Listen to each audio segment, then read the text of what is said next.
Good evening, Trinidad and Tobago. Welcome to another edition of Scoreboard here on ACTN. It's a pleasure. We're always on between the hours of 8 to 9 every Tuesday, where we bring to you something that is relevant in sport in Trinidad and Tobago.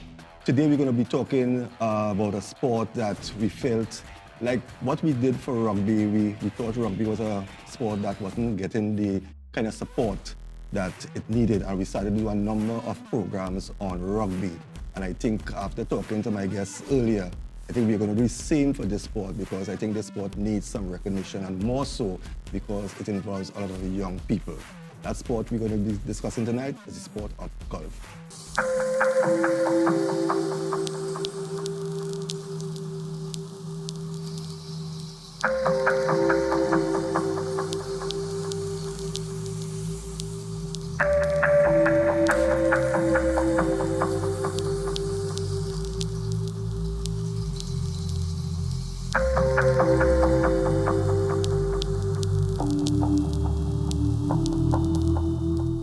My name is Montano, and currently I'm the junior golf coordinator here at Petritrin Golf Course.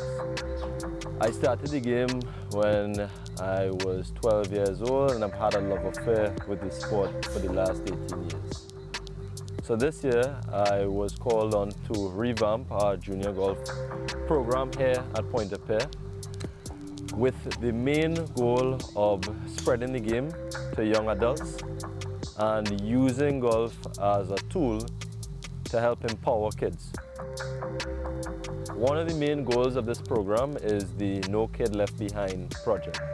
We believe that a financial constraint shouldn't be a barrier for you to play the game of golf. So in this program, we are helping out kids from various backgrounds to come into the game, to get them the coaching and the necessary equipment hopefully for them to excel. I've been playing golf 4.5 months, and it changed my personality. It helped me better myself, and to actually see that I have a talent for it, I could play, it really made me change my life and be happy. I like playing golf because here all of my friends are. Through playing golf, I learned hard work, perseverance, and patience. My big dream in life to win a scholarship and win a PGA Tour.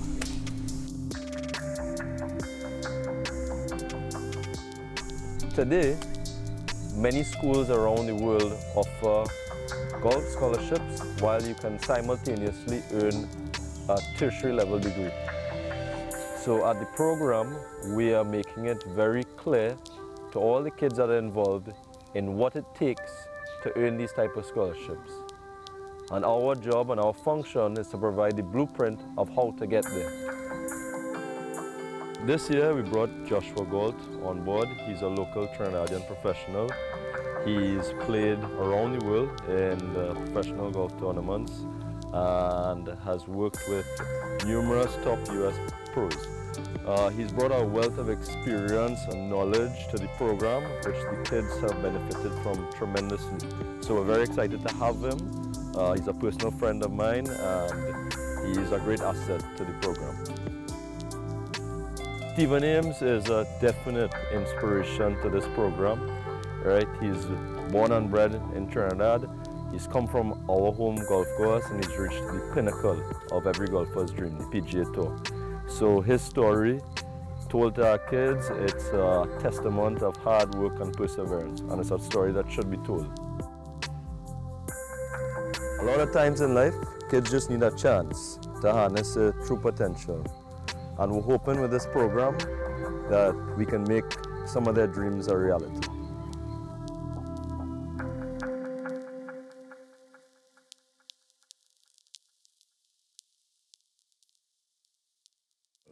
Let me first of all introduce my guest for tonight, Montano. Adam, it's a pleasure. Hi.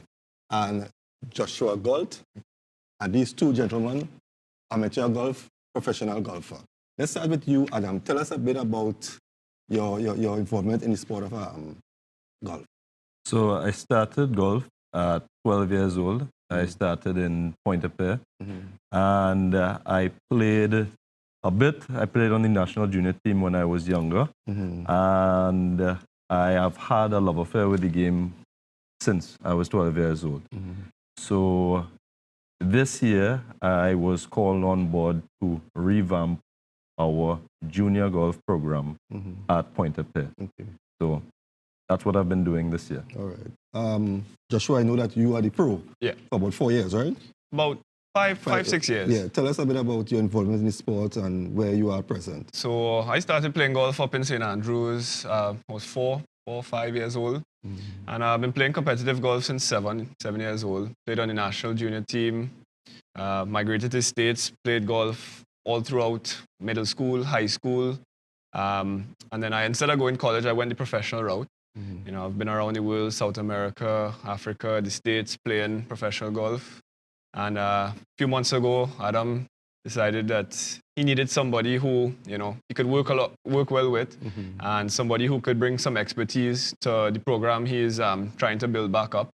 And, you know, have the same passion with the kids, and to be able to give my 2 cents of what I've learned over the years, and hopefully build up some of the next star players in the next few years. Okay, now we're going to dive into the discussion now, and you all can come in at any time. Now, the program that you all are running at the Pointe-à-Pitre Golf Club is No Kid Left Behind. Tell us about that, what it entails, and how the idea came about. So the idea came about by, there was one kid who approached me to learn the game. And he was very passionate about it and told me flat out that he didn't have the funds to play the game. He couldn't afford it. So I approached the committee, and I was very adamant to encourage them to have kids come to our program, no matter their financial background. So we started the program. It's called No Kid Left Behind. And basically, no matter where you're from, no matter your financial status, you can come into the program, learn to play golf, and see where the game can take you. Now, do you all have like equipment? Because I can ask you how expensive is the sport of golf to get the equipment. But you said that kids will walk in, you know, no equipment. Do you all have equipment that if a kid want to play the sport and doesn't have the necessary equipment, you all could facilitate him with equipment? Yes, we have a range of different golf sets that have been given to us very generously by members of Pointe-à-Pitre, members of the different golf courses throughout the country. We've reached out to the golf fraternity, and the feedback and the response has been really, really positive. So we can accommodate kids who want to come into the sport and they don't have the equipment, or there's no financial way for them to get access to this equipment. But how did the program, that idea, especially the name, No Kid Left Behind, how did that come into play? It came into play basically by seeing the passion that kids have when they actually start the game, but then the hard reality, realizing that they would not have the money to continue the game. It made our golf section in Pointe-à-Pitre take a step back and realize we have to find some way to give these kids an opportunity to try this sport. Okay. Now, is it just for individuals, or you're going to be taking this idea to schools? Because, okay, let's say, well, I know schools don't have golf course, but are you all going to be taking this outside of Petrotrin, or you're going to be focusing there because you have the facility? So yes, we are going to start this year to reach out to schools in San Fernando and our fence line communities to find kids who are interested in playing the game. Josh and myself are going to go out and we're going to give exhibitions, and just to find kids who want to start to play golf and bring them into the program. That is our main drive this year, the golf section at Pointe-à-Pitre. is behind us, and we're very committed to engaging in that outreach project. How long you all have started, and what are some of the major challenges you all face right now? So the program started in March of this year, 2018, and we have been lucky enough to get the full support of Pointe-à-Pierre Golf Course to use the facility to run the program. The major challenges would be adequate funding to upgrade our training facilities at Pointe-à-Pierre, to try to upgrade the course to make it into a championship level facility that these kids would be able to have a chance to develop their game, to take them to another level.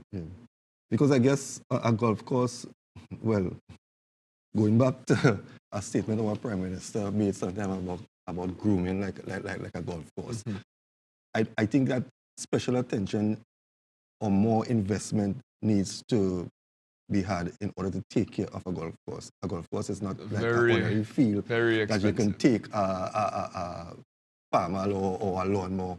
It's a science. Tell us about the preparation. So, no, what I'm trying to get here is that people will see what it entails to have, a proper venue. Right. So, I mean, I've played around the world, and you see people coming from South Africa where the courses are perfect. South America, where now some of the top players are coming out of, and of course in the States and Canada and Europe, the courses are pristine, right? And so if you're playing on that playing field, and you go and play another competition on a field that is, has a same kind of quality, you're going to be prepared. Playing on a course that is somewhat subpar, you are disadvantaged already. On top of that, lack of competition that we encounter down here, and having the right facility will allow them to kind of level the playing field a bit.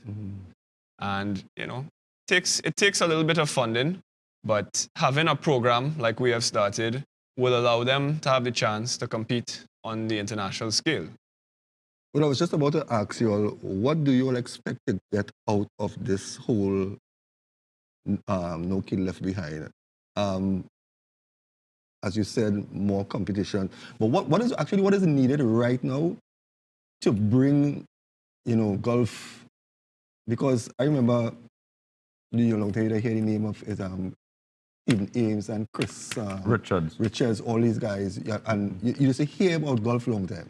Right. Golf was always in the news, but now you don't hear anything. If you have 200 juniors, right, like a lot of these programs have around the world, the chances of you finding 1, 2, 3, 4, 5 who get to the next level, or even say 10 get to the college level, 1 or 2 may turn professional, but when you have 10, which started out doing well, 10, it could grow to 15, to 20, to 30, to 40, but you have 10, a game of numbers, it's very tough for all 10 of them to get scholarships or for any of them to be the next Stephen Ames.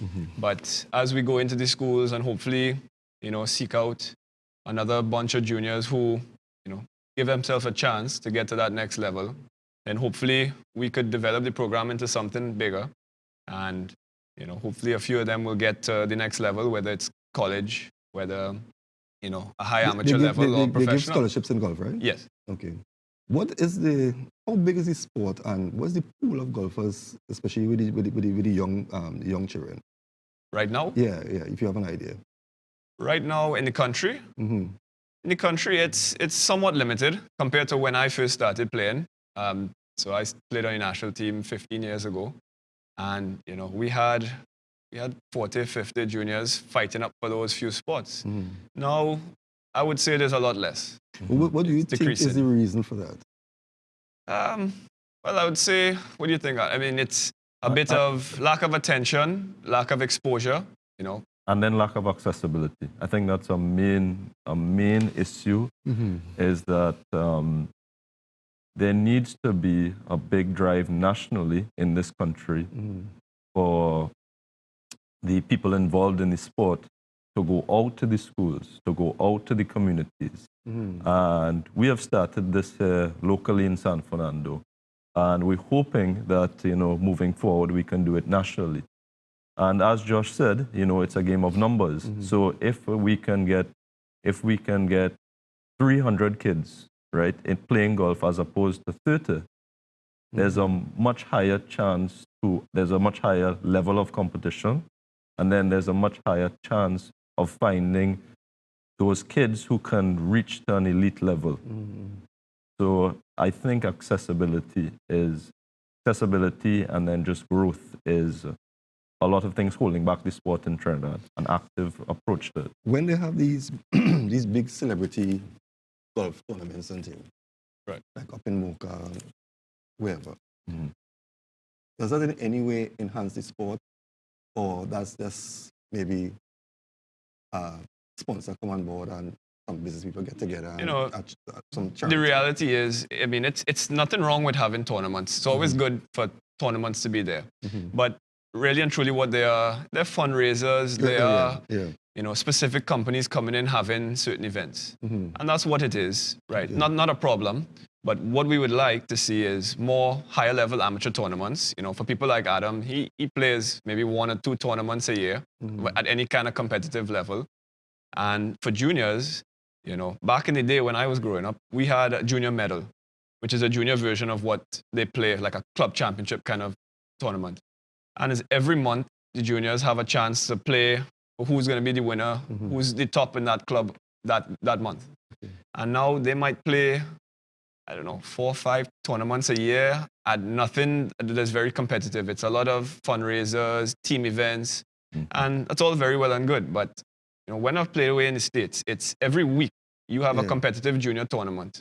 And that is the reason that you have, out of the top 100 players in the world, they're all coming from countries where have a substantial junior program. Okay. A good competitive circuit. Right. We need to take a break. When we come back, we'll chat some more because I want to find out, how this program that you all have, with the support of corporate Trinidad and Tobago, how could we come together on a common ground? Because you all are dealing with young people. And as we said off camera, sports is a way at the deterrence of crime. So I would think that the business people, those who are sometimes afraid of being robbed by young people, will see the positive side of this program that you all are doing. And somebody, if there is one company, will come forward and say, we also be right back after the short break.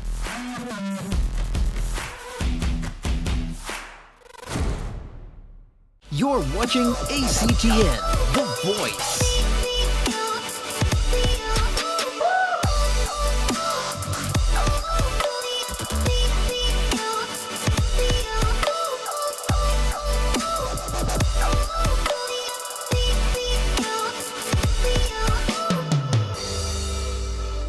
ACTN The Voice, your family-friendly station.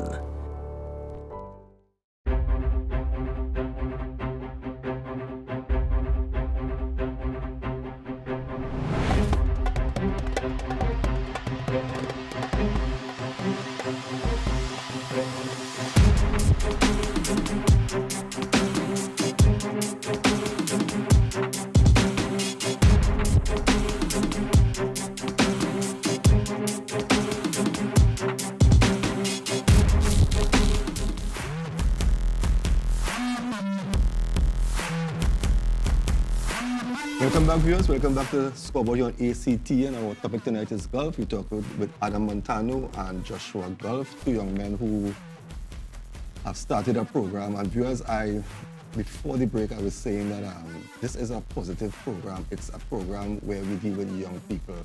And I make that plea to you, the business community. This is something that I feel your money will be worth spending or getting involved with because it's young people we're dealing with. I'm going to put up some numbers on the screen at the end of the program, with the permission of my guests. So if there is anyone out there who wants to give a contribution, and it doesn't matter because, whatever you give, it will go a long way. So I'll put up the numbers, and if you feel that you want to get involved with them, you can call that number. Adam, this program, I don't think that you can sit here and really talk of the importance of this program for young people. But I want to take this opportunity and look into the camera and talk to Trinidad and Tobago and try to educate them, if that's the word I should use, about the necessity in this program where you're dealing with young people and you have come into contact with them. So, and you have talked to them. So you can speak from a background, knowing these kids' background then. You talk about one guy walking all the way to the court. He could have had so many distractions from his home to the golf course that could easily have turned him away. But he's coming every day. Correct. So a lot of times with these kids, they might like golf, they might have an inclination to the sport. But when you really lay out where you can go using golf as a way of empowering your life, when you actually tell them, hey, this is possible. Stephen Ames came from our course, and he has reached to the pinnacle of, golfing, like every golfer's, dream, right? When you point that out to them and let them know that is a very, very real possibility, if they're disciplined and do the work, they will come to the golf course as opposed to being distracted on the street. And it's a way to get kids to reach the level where they might not have thought, that they can get to, and really, really change their lives. So we, together with the Stephen Ames Foundation here in Trinidad, we are letting them know what it takes to gain university scholarship so that they have a plan and a blueprint to follow to hopefully one day, achieve that success. How do they get the scholarship? So they would have... Would you all be helping in that area? That's what I want to really find out. So go ahead, Josh. So, I mean, to get a college scholarship, obviously you have to be proficient in the sport. Yeah. And, that's, education of course. Yeah. And having a good academic background, a lot of the time, some of these schools, they don't give 100% golf, but if you are good enough and your academics are good enough, you might get 70-30, you might get 90-10, or even if it's enough to give you accessibility, because as you know, college is not very cheap if you're going to go away, whether it's the States or Canada, wherever it may be. But if they are to a certain standard, and we hope that with partnership from whichever companies may want to be on board one day, these juniors, some of the better ones, even if they play 2 or 3 events, say it's Florida or California, and they get exposed to some of these college coaches, because that is what these coaches do. They go and scout, just like any other sport. Yeah. They go and scout out golfers who are at a certain level. And, that's our job, to make the communication with some of these schools and some of the coaches, where some of the juniors could go up, play one tournament, do well, and, they're exposed to these coaches and they have a chance to get, they could go to college on, whether it's prorated or it's for free. We didn't touch on what are the days of training, the hours, and if someone wants to get in contact with you, or how do they approach to get involved and start in the training? Okay, so training is every day, Monday to Sunday. No holiday? There's no holidays, no holidays. If I am not there, Josh will be there. And time? Time usually starts at about 3 to 6:30 until it gets dark. And if you want to get in contact with me, it's 758-4778. And Joshua, your phone number? 317-6537. And there's absolutely no cost to getting involved? There's no cost to getting involved. And we want as many kids as possible into the program. I know you all said you all have equipment, but what about uniform? Because they need shoes. Right. Yeah. So with regards to clothing, we have a lot of charitable donations that have been given to us to outfit these kids. Okay. Right. So we have that. We just need the interest and we just need the numbers. So What's the numbers like right now? right now we have 10 kids that are showing, a lot of potential and a lot of passion for this sport. They're out there every day training. We have 5 from less fortunate circumstances, and they are very, very committed to their training and trying to reach to another level. So we want more, and we're very, very interested in building this. No, you said earlier, we just about 3 minutes remaining, we said earlier that there's not much tournament locally for these kids. Right? Is that a deterrence that I'm coming 7 days a week, and I'm training, and one day I want to get and play a tournament, but there is not, could that be a hindrance to the kids after a while? I just get fed up with training. Definitely something. I want to play a game. Definitely something that we are pushing this year to, even if it's 3 or 4, even if it's a small junior tournament within that group. Okay, yeah. It is something to get them, to keep them interested. You're training very hard and you want to see your results, compared to your peers. And then, the best one, somebody's going to look up. Oh, I'm a beginner. Oh, I want to get like this one. Like one of our students who is on the national team. That's kind of like, all right, we want to get there. And so you already have one person from the program on the national team? Yes. Okay, that's good. His name is Dravid Bim, and he's been on the national junior golf team for the last 2 years. Okay, that's good. That's good. At least having somebody there will motivate the others because they have somebody to look up to. Of course. So the beginners coming in look up to him on the national team, and then I've been fortunate enough to play around the world professionally. So someone like Dravid looks up, and I could offer my 2 cents, and push them not necessarily only in a physical sense with the game, but as a mentor. I think it's more important than just the coaching aspect as in a technical sense, but to be a role model. And to give them hope and give them a kind of guidelines of what they need to do to get to that next level. Yeah. We just have about a minute remaining, Adam. Any closing comments?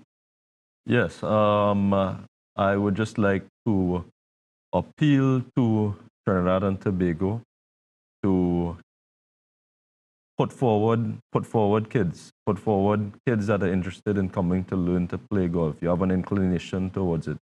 Don't hesitate to call us. We want as many kids as possible in the program. Joshua? Same thing, and we appreciate the exposure to golf. I've been playing golf for a very long time, and I know in Trinidad that it's not been exposed in a certain light, and we just want to do our part to push the game and get as many kids involved to hopefully give them a brighter future or hope for something better. Okay. Well, as I said before, I'm just a phone call away, so if you all need any assistance, and we already talk about what we're going to do for the young people and them. So, Adam, it's a pleasure. It was a pleasure. Thank you very much. I want to wish you all the best, and I really hope that some business person or somebody out there could lend assistance. And as I said, it doesn't matter how small it is. The little amounts always add up. And as I said before, I'll try to see what I can do concerning what we talk about. Great. Well, viewers, we have come to the first part of Scoreboard here on ACT, and we are talking to Joshua Galt and Adam Montano about their program at the Petritrin golf course. Feel free to call the numbers at the bottom of the screen or contact ACT if you need any information. And we really ask for your support. It's the young people we're dealing with. We always criticize young people, but when they're doing something good, we don't ever come out and help them. We're going to take a break. When we come back, we're going to Faizabad for the recently concluded Gallows football tournament put on by the former legends of Trinidad and Tobago football. So stay tuned. We'll be right back after this short break.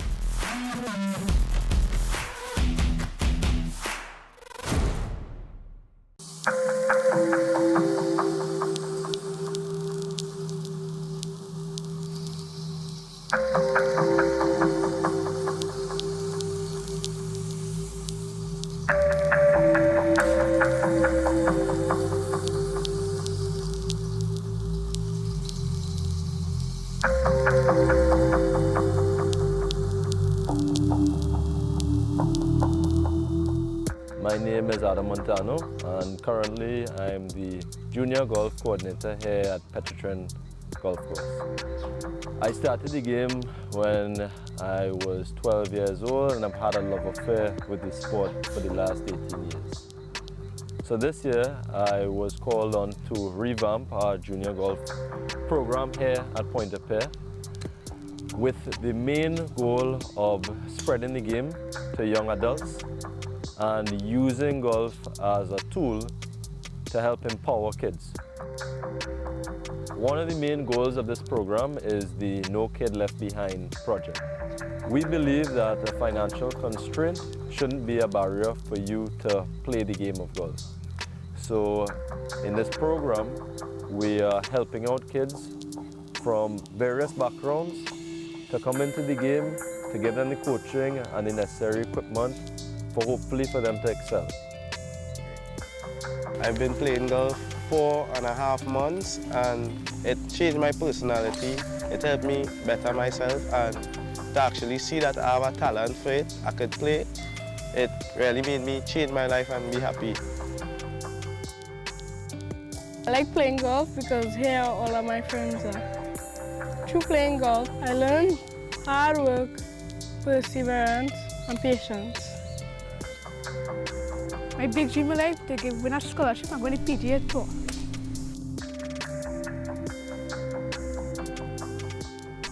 Today, many schools around the world offer golf scholarships while you can simultaneously earn a tertiary level degree. So at the program, we are making it very clear to all the kids that are involved in what it takes to earn these type of scholarships. And our job and our function is to provide the blueprint of how to get there. This year we brought Joshua Galt on board. He's a local Trinidadian professional.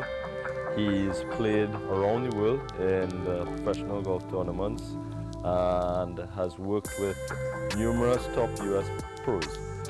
He's brought a wealth of experience and knowledge to the program, which the kids have benefited from tremendously. So we're very excited to have him.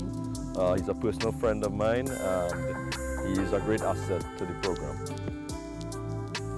Stephen Ames is a definite inspiration to this program.